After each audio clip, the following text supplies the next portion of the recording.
Saya rasa itu sudah cukup untuk menjawab keraguan.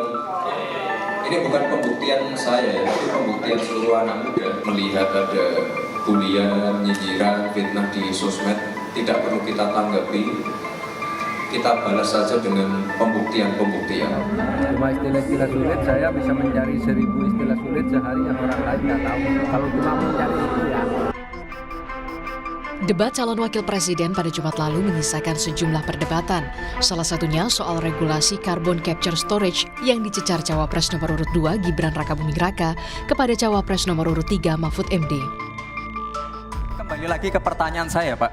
Pak Prof. Mahfud menjawab 2 menit, tapi pertanyaan saya belum dijawab sama sekali, Pak. Apa regulasinya, Pak, untuk carbon capture and storage? Simpel sekali, Pak, pertanyaan saya, Pak. Mohon dijawab, Pak. Dijawab sesuai pertanyaan yang saya tanyakan, Pak. Nggak perlu ngambang kemana-mana, Pak. Jadi begini, Mas Gibran, di dalam ilmu hukum, misalnya saya tanya kepada Anda sekarang ya, bagaimana cara membuat aturan tentang antariksa nasional? Anda pasti tidak tahu. Jawab sekarang coba kalau pasti tidak tahu. Karena harap tenang. Karena hukum itu perlu masalahnya dulu apa yang mau dibuat. Itulah kemudian dibuat naskah akademik menurut peraturan yang sekarang ada. Di dalam Perpres itu disebutkan buat naskah akademik. Nah, akademik itu nanti dinilai bersama lalu dibahas gitu rame-rame. Nah, naskah akademik itulah yang akan menentukan bagaimana prosedur, kemudian bagaimana sebenarnya materi-materi yang diperlukan untuk itu, apakah ini sudah ada yang ngatur cuma namanya berbeda atau tidak. Nah itu semua kalau Anda tanya, gimana sih cara membuat peraturan? Ya gampang, sesederhana itu aja kalau Anda ditanyakan hal baru. Jadi buat naskah akademik kita diskusikan. Atas pertanyaan Gibran, Mahfud pun sempat protes. Mahfud sebut seharusnya pertanyaan soal carbon capture storage ditanyakan di debat Cawapres selanjutnya yang mengusung tema soal lingkungan dan energi.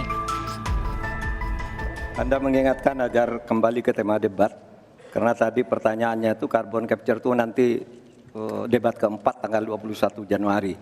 Tapi saya tahu itu kan untuk menghindari tidak adanya regulasi sekarang ini agar tidak lagi terjadi penggundulan karena food estate seperti yang terjadi.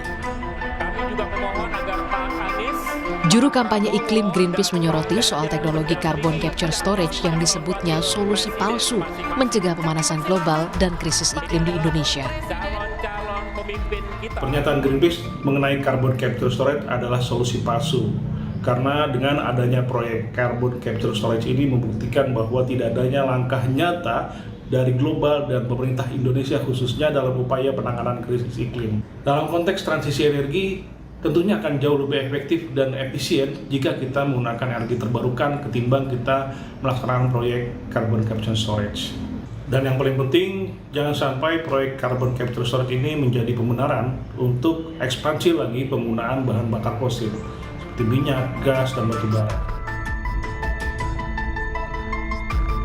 Mengutip situs Kementerian SDM, carbon capture storage merupakan salah satu teknologi mengatasi pemanasan global dengan cara mengurangi emisi CO2 ke atmosfer. Sebenarnya, permasalahan isu lingkungan dan energi terbarukan akan menjadi tema debat keempat yang diikuti oleh Cawapres. Tapi yang pasti ditunggu publik bukan sekedar mantap tarung gagasan, tapi juga solusi yang langsung berdampak dirasakan rakyat. Tim Liputan, Kompas TV. Saudara, salah satu yang mencuat di debat Cawapres pekan lalu adalah istilah CCS atau Capture Carbon Storage. Sebetulnya apa itu Capture Carbon Storage? Banyak yang menganggap ini adalah istilah yang sangat asing di mata publik, namun juga ada yang mengerti. Namun sebagian besar tidak mengetahui apa itu CCS. Kita langsung membahasnya, apa itu CCS, apa penggunaannya, dan mengapa ini menimbulkan pro dan juga kontra di tengah masyarakat. Kita langsung bergabung dengan, sudah ada narasumber, yaitu dari juru kampanye iklim Greenpeace Indonesia, Bondan Andrianu. Selamat sore, Mas Bondan. Seperti yang sebutkan saya tadi, bahwa capture carbon storage ini menimbulkan pertanyaan di tengah masyarakat. Secara sederhananya bisa dijelaskan kepada pemirsa Kompas TV, apa sebetulnya itu CCS, Mas Bondan? Ya, sebenarnya carbon capture storage menurut saya tadi sudah katakan bahwa ini adalah solusi palsu yang sebenarnya jadi pembenaran untuk pebisnis bahan bakar fosil ya, fossil fuel industries. Kenapa? Karena dengan adanya carbon capture storage itu jadi alasan bagi pengusaha fossil fuel untuk tetap menggunakan bahan bakar fosil. Caranya bagaimana? Jadi agar tidak mengemisikan, karbonnya itu ditangkap. Jadi capture and storage. Ditangkap sehingga tidak mengotori posisi di udara, mengemisi ke udara, tapi ditangkap. Kemudian juga di storage. Nah, ini masalahnya adalah karena ini menangkap karbon, kemudian juga menyimpan karbon, ini satu hal yang baru dan secara teknis ini sangat mahal, sangat sulit dilakukan. Bahkan di beberapa negara maju itu sudah meninggalkan proyek-proyek tersebut karena tidak terbukti efisiensinya mengurangi emisi gitu. Dan makanya di awal saya bilang jangan sampai carbon capture storage ini jadi pembenaran bagi pengusaha fossil fuel industri ya untuk tetap mengemisikan lagi. Padahal di dunia global sudah menjanjikan bahwa ya harusnya kita stop using fossil fuel kalau kita mau mengatasi krisis iklim. Itulah kenapa sebenarnya carbon capture storage ini jadi solusi palsu. Ditambah lagi sebenarnya soal pembiayaan tadi ya, saya katakan bahwa ya daripada kita buat carbon capture storage yang mahal sekali biayanya, bahkan di riset Oxford ditemukan itu biayanya hampir 1 trillion US dollar ya per year. Artinya akan ada biaya tambahan kalau kita pakai ini sebagai solusi untuk krisis iklim. Mendingan kita pakai itu untuk memboosting energi terbarukannya. Bagaimana energi terbarukan diberikan kesempatan murah gitu ya. Jangan sampai itu jadi pembenaran dan bahkan nanti bebankan lagi masyarakat. Dengan cara apa?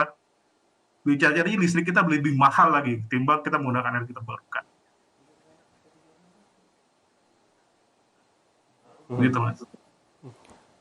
Mas Bondan, ini artinya menurut Anda justru ini rakyat Indonesia akan dirugikan jika nantinya si capture storage ini diberlakukan di Indonesia begitu? Persis, betul. Jadi karena ini seolah kayak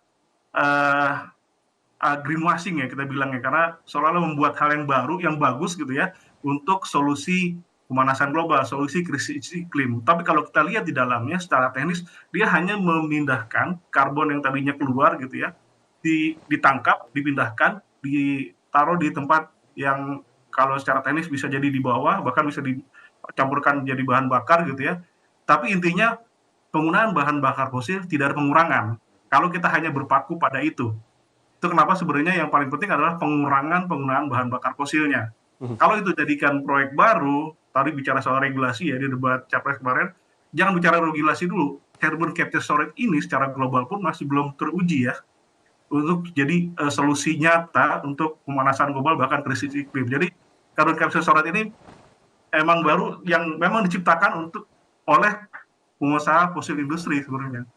Karena bahkan dalam COP kemarin terakhir itu jadi bahas banyak ini soal carbon capture storage. Siapa di belakang itu semua? Ya fossil fuel industries yang memang masih seolah-olah pengen industrinya tetap berjalan. Bagaimana caranya? Dibuatlah solusi palsunya dengan cara itu. Karbonnya ditangkap, disimpan. Tapi pemberian ruang untuk energi terbarukan itu tidak dibicarakan. Harusnya kan dibicarakan bagaimana energi terbarukan ditingkatkan, energi terbarukan menjadi akses publik dan murah, dan bahkan masyarakat bisa menggunakan energi terbarukan. Jadi dan ada pengurangan signifikan dari si fossil fuel-nya. Jadi sejatinya carbon capture storage ini adalah bukti nyata dari pemerintahan global bahkan Indonesia ya secara khususnya atas tidak adanya aksi nyata untuk perubahan iklim bahkan krisis iklim sebenarnya. Ya, seperti yang Anda sebutkan tadi bahwa si carbon capture storage ini belum teruji secara global. Tapi apabila saya membaca, let's say di Twitter ataupun juga ada liputan-liputannya di media sosial lainnya, bahwa beberapa gedung di luar negeri, di benua Amerika dan juga Eropa menggunakan teknologi capture carbon storage ini. Sebetulnya menurut Anda dengan penggunaan itu masih ada manfaatnya atau tidak? Kita lihat prakteknya secara di Indonesia ya. Jadi bisakah itu dipraktikkan di Indonesia dan apakah itu menjadi satu-satunya kayak silver bullet-nya untuk mengatasi perubahan iklim atau janji untuk tidak mengemisikan lagi. Apabila hanya itu saja yang dipakai, tapi tanpa ada pengurangan signifikan dari penggunaan bahan bakar fosil dan tanpa ada boosting atau peningkatan energi terbarukan yang mudah diakses dan bahkan murah, itu akan menjadi sia-sia sebenarnya. Jadi harus ada diimbangi dengan banyak hal. Pun juga itu biaya yang mahal tadi saya bilang ya. Ketimbang kita tambahkan biaya 1 triliun US dollar gitu ya per tahunnya, kenapa nggak kita alihkan saja ke biaya untuk memboosting energi terbarukannya gitu. Jadi ini seolah-olah saya bilang tadi ya lagi-lagi terlihat seperti solusi, tapi sebenarnya solusi palsu. Kalau hanya kita berpahu pada itu. Kalau nanti kita lihat di debat di 20 di Januari nanti ya soal lingkungan nanti, debat keempat, kita lihat apakah ada pembahasan soal energi terbarukannya. Bagaimana energi terbarukan ini menjadi akses yang mudah diakses oleh masyarakat dan murah gitu ya. Tidak seperti saat ini kalau mungkin lihat di Instagramnya Greenpeace, ada masyarakat yang pasang solar panel di rumah, bahkan bisa didenda oleh PLN gitu. Itu kan bukti nyata bahwa masyarakat bisa tidak pakai energi kotor dalam tanda kutip yang energi dari PLN, tapi malah didenda karena regulasinya seperti itu. Makanya itu kita lihat nanti ya bagaimana nanti saya harap bukan perdebatan soal carbon capture storage secara teknisnya, tapi bagaimana transisi energi yang dijanjikan Indonesia itu benar-benar membuat ruang energi terbarukan terbuka secara luas, mudah diakses dan murah gitu. Dan ada roadmap yang jelas bagaimana kita phase out dari coal, batu bara, dan energi kotor lainnya. Apabila Anda tadi sebutkan terkait dengan solar panel yang telah diterapkan oleh sebagian warga di Indonesia, begitu, namun juga itu juga menjadi pro dan kontra. Kemudian bagaimana dengan CCS ini? Apakah juga Anda sempat mendengar teknologi ini diterapkan di Indonesia? Saat ini mungkin kita bisa lihat udah ada ya diterapkan satu paket dengan kebijakan carbon trade itu. Jadi ini kita lihat mungkin Indonesia mau jadi kayak percobaan ya untuk ini. Tapi lagi-lagi bagaimana itu Greenpeace melihatnya sebagai solusi palsu. Tanpa ada nyatanya kita kembali ke energi terbarukannya, tanpa adanya bukti nyata menutup atau mengurangi penggunaan bahan bakar fosil, utama batu bara dan lainnya, ya ini akan menjadi sia-sia sebenarnya saya bilang tadi. Kembali ke situ sebenarnya Mas. Walaupun sudah diterapkan gitu ya, tapi tanpa ada yang nyata seperti itu, saya rasa akan pesimis Indonesia akan terbebas dari krisis iklim. Jika batu bara masih dipakai, jika masyarakat yang mau pakai masih dibatasi kayak gitu.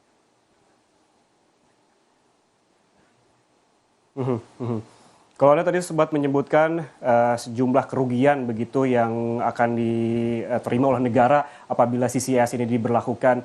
Lalu kalau kita melihat regulasinya, sebetulnya sudah ada eksis begitu di Indonesia, namun sebagian besar juga belum tahu terkait dengan teknologi ini. Sebetulnya regulasinya itu seperti apa?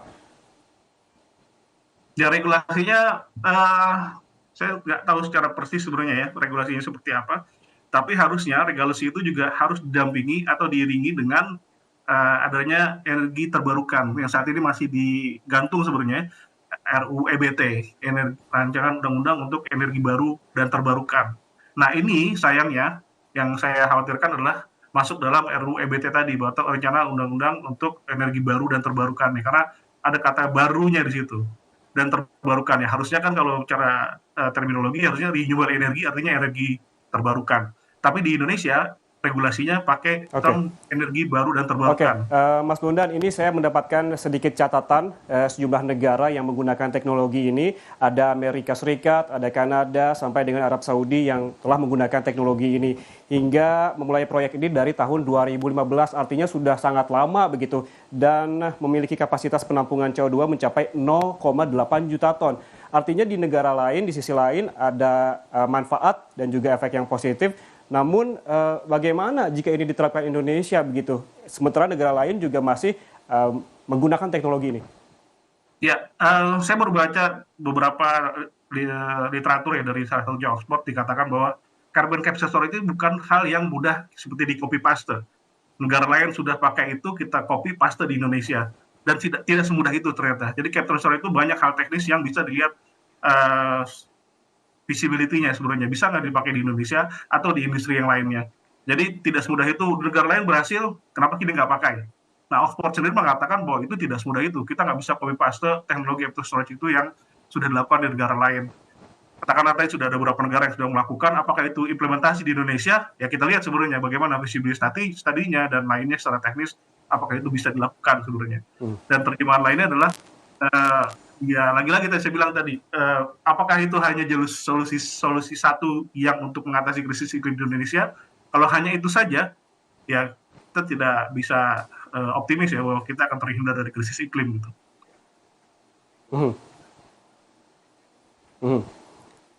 Mas Bondan, banyak sekali catatan dan juga kritisi Anda terkait dengan CCS ini. Lalu harapan Anda selanjutnya di debat selanjutnya terkait dengan lingkungan, apa yang Anda harapkan yang akan keluar ataupun muncul di perdebatan terkait dengan lingkungan? Anda tadi sempat menyebutkan ada teknologi-teknologi yang lebih murah dan juga efektif. Seperti apa?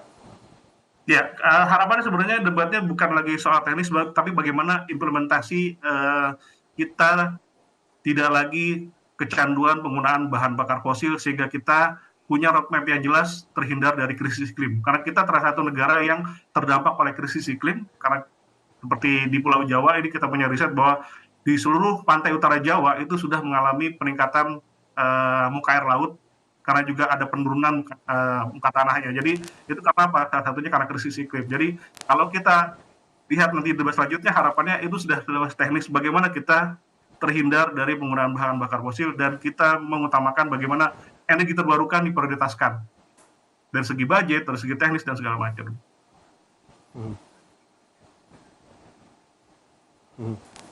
Berarti yang menjadi PR besar nantinya di perdebatan adalah termasuk apa teknologi yang paling ideal dan lebih efektif dan memiliki manfaat yang lebih baik begitu yang bisa diterapkan di Indonesia. Terima kasih Bondan Andriano, juru kampanye iklim Greenpeace Indonesia telah bergabung bersama kami di Rumah Pemilu.